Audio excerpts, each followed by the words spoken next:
Hello fellow exiles, today I'm sharing a Warbringer build where you clear maps by continuously screaming at everything.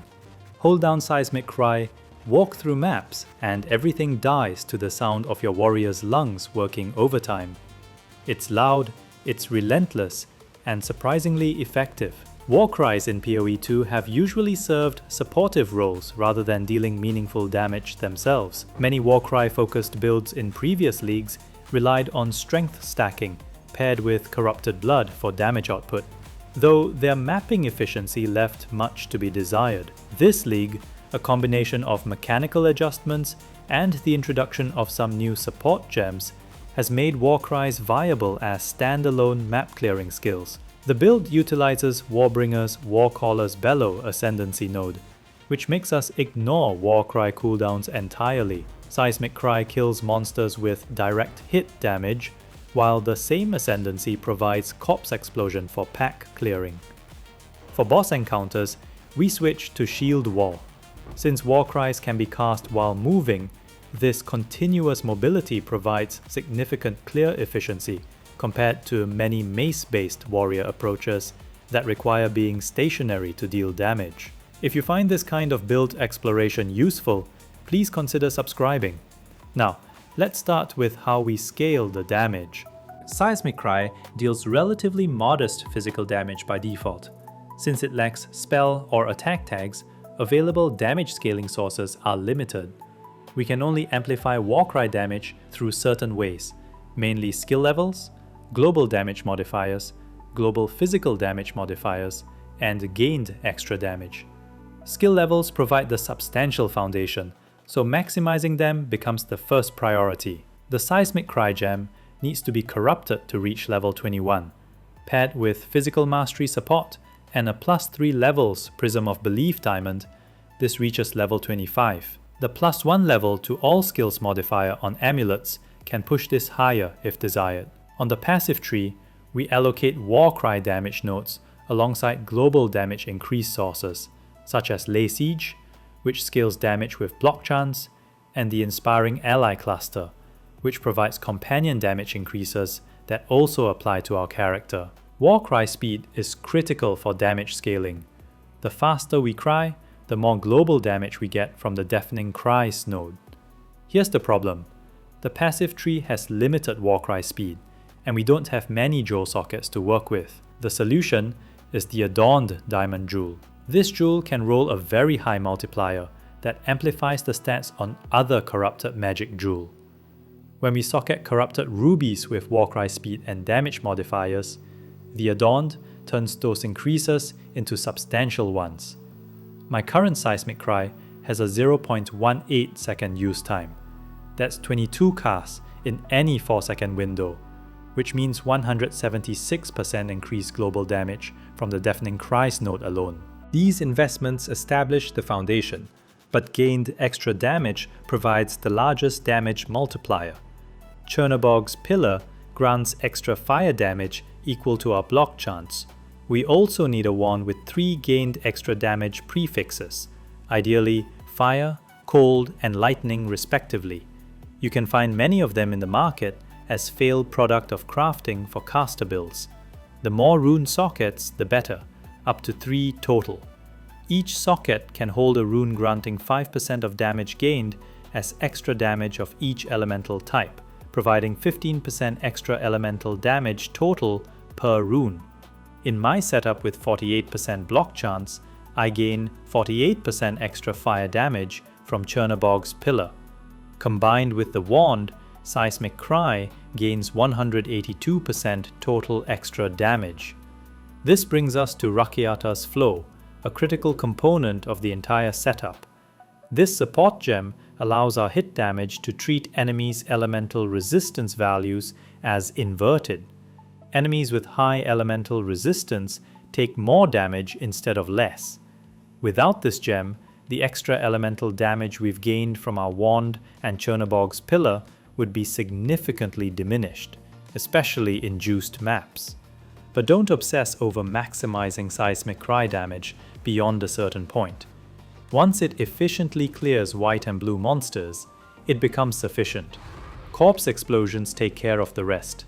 The detailed stats of these explosions don't show in skill panel, but they deal base physical damage equal to 25% of the dead monster's life. They scale with global damage modifiers and gained extra damage just like Seismic Cry does, so the explosion damage is decent with our setup. Now, even though a big portion of our Seismic Cry damage is elemental, we still break armor effectively. Warbringer's Anvil's Weight Ascendancy node lets us break armor with all damage types, equal to 10% of hit damage dealt. We hit so frequently that enemies reach fully broken armor very quickly during mapping. Once that happens, we can use Infernal Cry, supported by Battershout.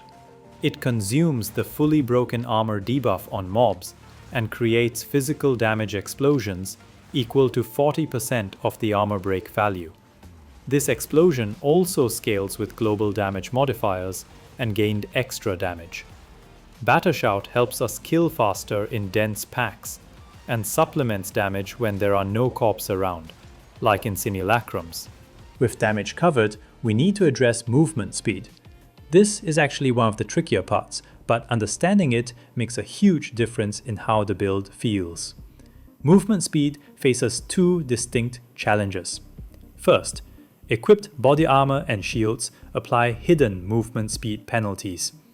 These penalties range from 3% to 5% depending on base types. We need to allocate the momentum node to normalize movement speed and remove this penalty entirely. Second, Warcries suffer severe movement speed penalties when used while moving, like many other skills. Without mitigation, using Warcries while moving applies 70% less movement speed penalty. Using Deliberation support to boost Warcry damage, which becomes nearly mandatory, makes this worse to 91% less movement speed. The math gets a bit involved. Actual movement speed modifier equals panel movement speed modifier multiplied by the quantity 0.09 plus 0.91 times p, where p is your total reduced movement speed penalty as a decimal. I've made charts showing how this affects your movement speed at different reduction levels. These calculations are based on using Deliberation support. With 0 penalty reduction, you only keep 9% of your movement speed. The critical threshold is 67% penalty reduction, where you retain 70% of your movement speed. This is where additional movement speed investment becomes worthwhile. At 78% penalty reduction, you reach high efficiency at 80% retention with decent value. The decision is really about runes and additional passive nodes investment. Below 67% penalty reduction, prioritize penalty reduction over movement speed. Between 67% and 78%, you can start consider movement speed nodes and runes, but keep working towards 78%. At 78% or above, additional movement speed have better efficiency. In my case, I allocated 2 passive clusters for 45% penalty reduction. Combined with 34% from boots, that's 79% total. With plus 73% movement speed modifier on the character panel, I achieve plus 59% effective movement speed modifier in combat when use Warcry while moving. Since we use a companion to boost Warcry damage, choosing one with Haste Aura is essential. Haste Aura provides 10% increased movement speed. Frozen Mandibles is optimal. You can find it in a corner of Ashen Forest in the interlude. Bring a level 9 Tame Beast skill gem. Slot it in your skill set and quick action bar. When you find Frozen Mandibles, don't kill it immediately. Activate the nearby checkpoint first and verify it has the Haste Aura modifier. If not, press Escape and select Respawn at checkpoint. After the reset, Frozen Mandibles spawns with different modifiers. Repeat until you see one with Haste Aura. Cast Tame Beast on it and kill it. Then you have a companion providing you with constant 10% increased movement speed and 20% increased attack speed while in your presence. It follows you tightly enough. The only downside is its automatic IC Nova skill that triggers every few seconds with loud audio, which can become annoying over time. Now, let's talk about how we stay alive. Warbringer lacks ascendancy nodes that directly boost armor and life, unlike Titan. We can't efficiently reach high armor and high maximum life at the same time. Instead of investing solely in armor-based gear, I selected hybrid base type for helmet and body armor. These provide both armor and energy shield, benefiting simultaneously from greater Iron Rune, as well as increased global defense modifiers. These items also retain strong modifiers found in pure armor-based gear, such as armor also applies to elemental damage, and on helmets specifically, armor also applies to chaos damage, which increase our effective health pool by quite a bit. There are also some useful nodes on the passive tree backing our hybrid approach. Ancient Aegis, for example, provides 60% increased armor and energy shield from body armor. Reinforced Barrier is particularly powerful, allowing us to mitigate damage with 120% of armor when energy shield is above 35% of maximum. Combined with our Ascendancy's capability, allowing all damage types to cause armor break, we maintain constant uptime on Scavenged Plating's 40% more armor buff in maps. You could further utilize endurance charges paired with charge regulation for an additional 20% more global defense. Despite hideout armor showing only slightly above 20,000, we achieve solid defensive performance in actual combat. To maintain energy shield consistently high, we allocated Zealot's Oath keystone. This allows excessive life regeneration to apply to energy shield as well. Combined with Sacrifice of Blood from the Undying Hate Jewel, specifically the Tech Rod variant, we regenerate substantial life with high-frequency Warcry casts during combat. This regeneration also applies to refilling energy shield, so we are able to maintain full energy shield most of the time. Paired with Renly's training and Magma Barrier, we reach 48% block chance without allocating any block nodes on the tree. Encase in Jade's skill provides constant 10% additional physical damage reduction. Under our multi-layered defensive setup, EHP in actual combat goes above 80,000s with decent recovery capability. Let's look at the specific gear of this build. Gained extra damage serves as the primary damage scaling source for Seismic Cry. We need a wand with 3 gain damage as extra damage prefixes, preferably fire, cold, and lightning respectively. Suffixes don't matter.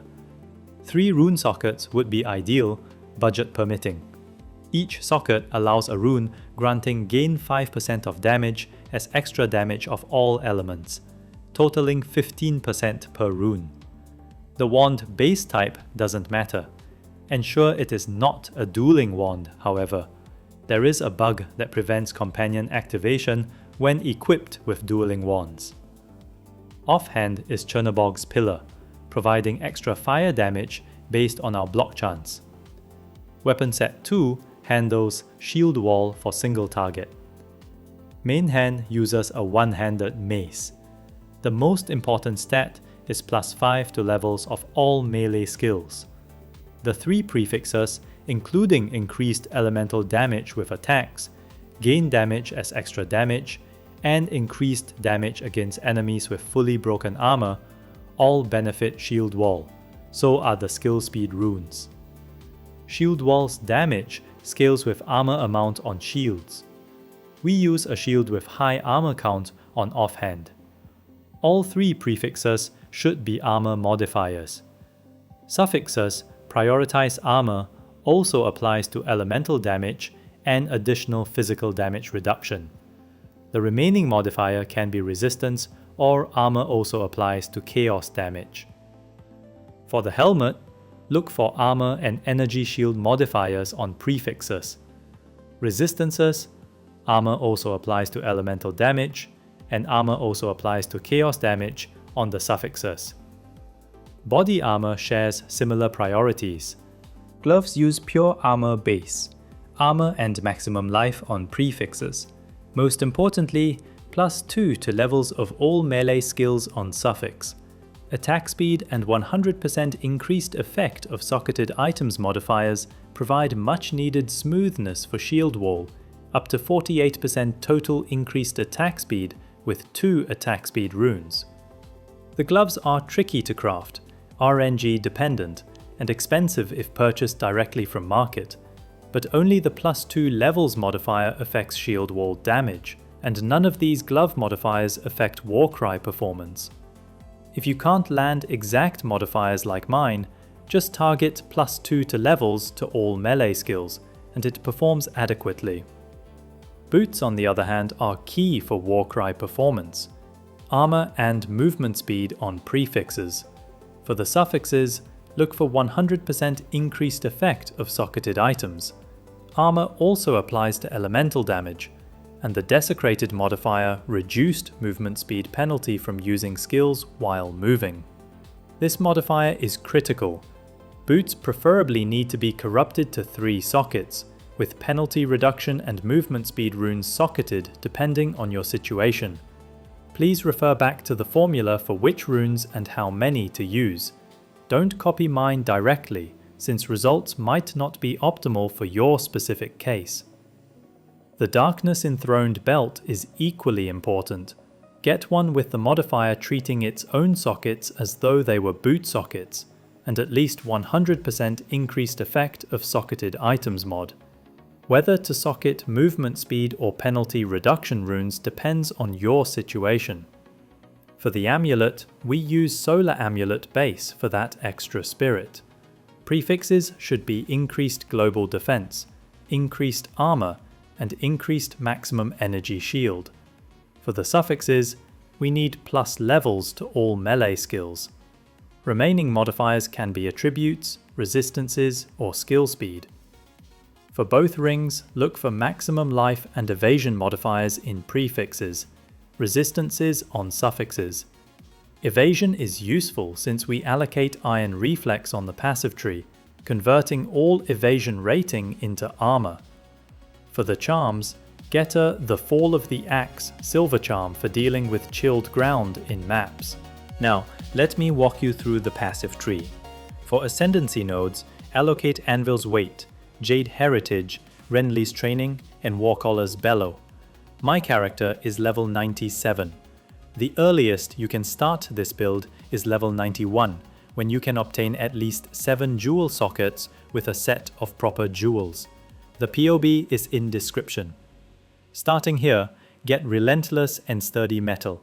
Then, Titan's Determination on weapon set 1. Get Blade Catcher on weapon set 2 for crit mitigation. The first jewel socket uses a controlled Metamorphosis diamond with a medium to large ring. This lets us allocate nodes on the ring without pathing to them. We grab Bolstering Yell, Admonisher, and Cacophony on weapon set 1 for Warcry related bonuses. Then pick Vocal Empowerment for Fortifying Cry to perform an additional shield wave, and Unbreaking for increased stun and ailment threshold, both on weapon set 2. Going up, get Greatest Defense also on weapon set 2 for increased attack damage based on total armor on our shield. The jewel socket here holds a Prism of Belief diamond for +3 levels to Seismic Cry.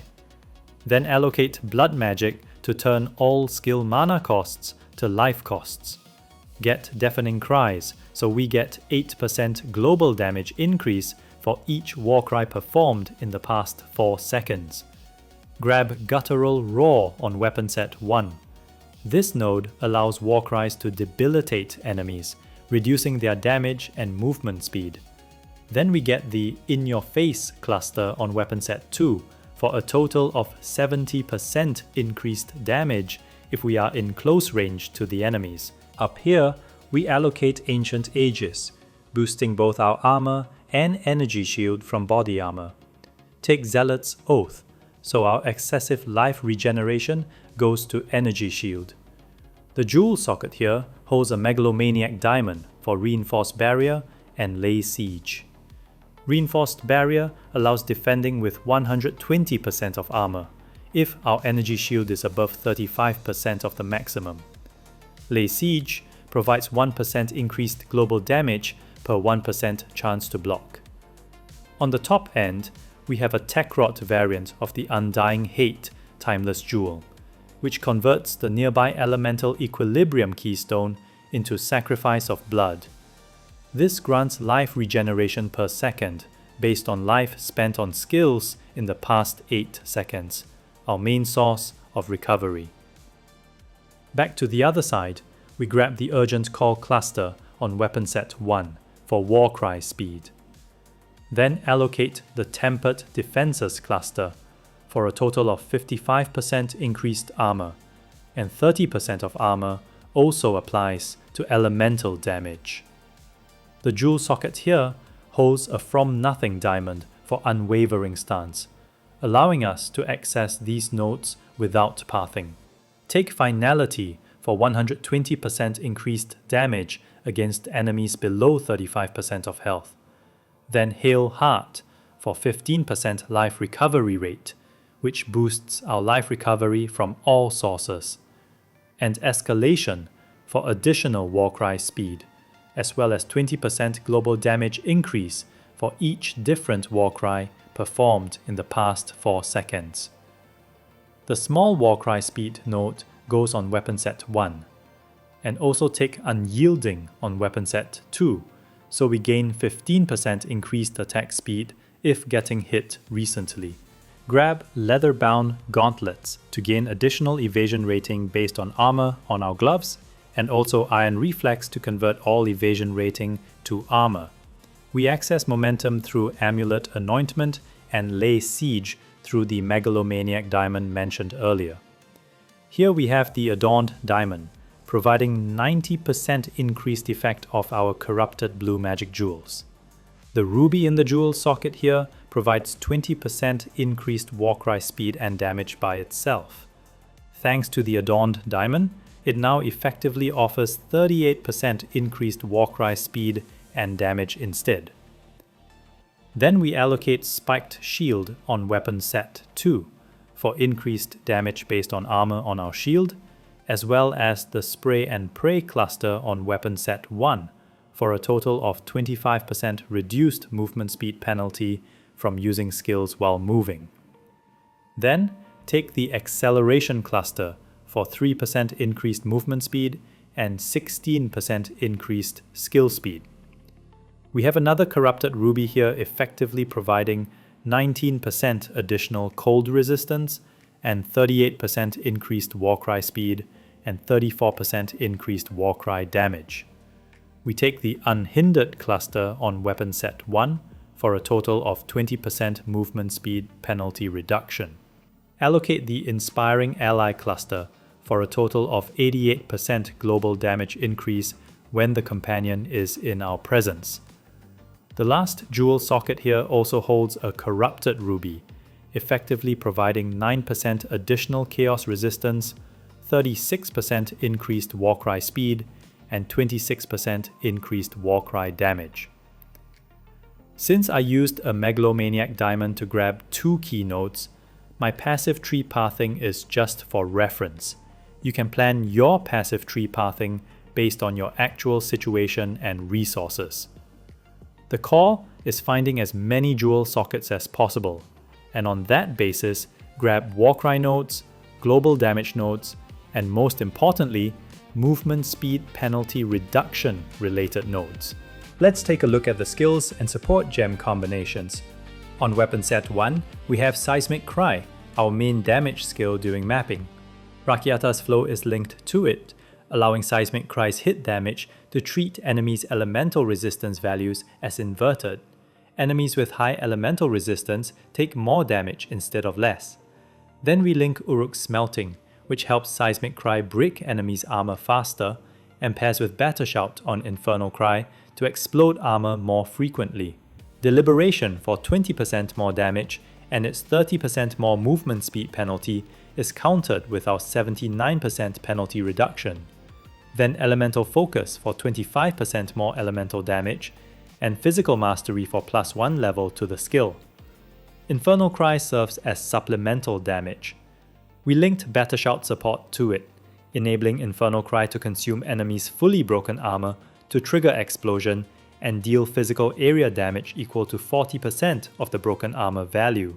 We also link Execute 2, Deliberation, and Elemental Focus to boost explosion damage.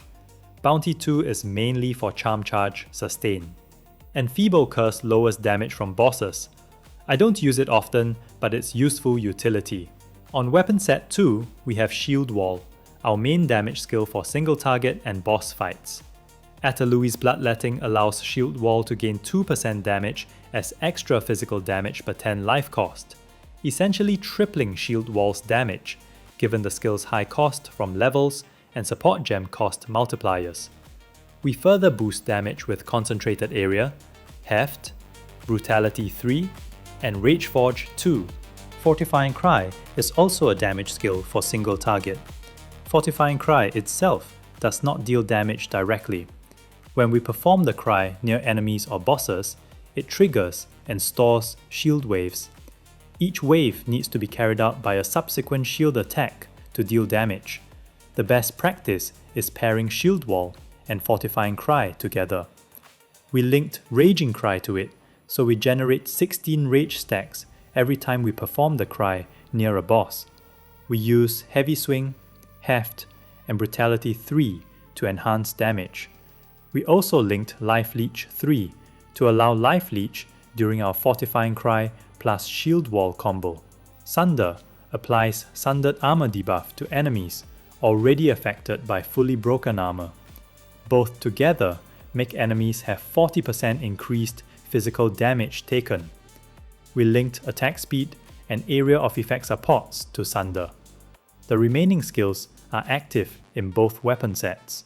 Our companion, Frozen Mandibles, has Brutus's Brain linked, making it invulnerable but unable to deal damage, but it still performs Culling Strikes and applies debuffs to enemies. We linked Culling Strike 2, Blind 2, and Maim. Also, Rapid Attacks 3 to boost its attack speed. Then we have Scavenged Plating for 40% more armor in combat, and Magma Barrier to provide 30% increased block chance. The bossing rotation is simple. Start with continuous Seismic Cry to warm up, build life regeneration, and approach the boss. Switch to Shield Wall and Fortifying Cry combo to fully break their armor. Once you see the fully broken armor debuff applied, use Sunder to apply Sundered Armor debuff. Then, keep a close distance to the boss and perform Fortifying Cry. Then alternate Shield Wall and Fortifying Cry until they're dead. For most bosses, it takes under 10 loops. Even though we can't one-shot bosses, we deal with them quickly while being safe thanks to our defensive layers. Matting is where the build excels. Being able to deal damage while moving as a warrior build is remarkable, since many traditional options require being stationary. Just hold down the Seismic Cry button and walk around the map. Occasionally press Infernal Cry for dense packs, and Shield Wall for tougher elites. Even though War Cries cannot trigger Herald skills, clear speed is decent thanks to the Armor Break plus Battershot combo and Corpse Explosion. While the build handles all content with reasonable capability, it has clear limitations. Ultimately, Warcry's damage are small hits, and the upper ceiling for it is modest. This slows clear speed when doing super high Delirious maps, where monsters have substantial damage reduction. As with other builds using Sacrifice of Blood for life regeneration, the build is vulnerable to effects that prevent life recovery, like certain ground effects from abyssal monsters. In those cases, activate Encase in Jade for Temporal Guard and reposition. We certainly cannot do maps with the player has less recovery rate of life and energy shield modifier, as it cripples our sustain entirely. Another limitation is difficulty assembling all components. Since the build relies heavily on jewels and uses the Adorned Diamond, collecting a set of Corrupted Magic Rubies with decent Warcry modifiers can be challenging. There aren't many readily available on the market. The playstyle might not suit everyone. This build is for players wanting faster clear speed while playing to Warbringer's strengths. If you don't find the Warcry playstyle appealing and can't stand the constant yelling, you might be better off with other alternatives. The decision comes down to your preference. I hope you find this video informative and that it provides some new insight into what's possible with Warbringer. Let me know your thoughts in the comments. Please consider liking and subscribing. Thanks for watching, and I'll see you in the next one.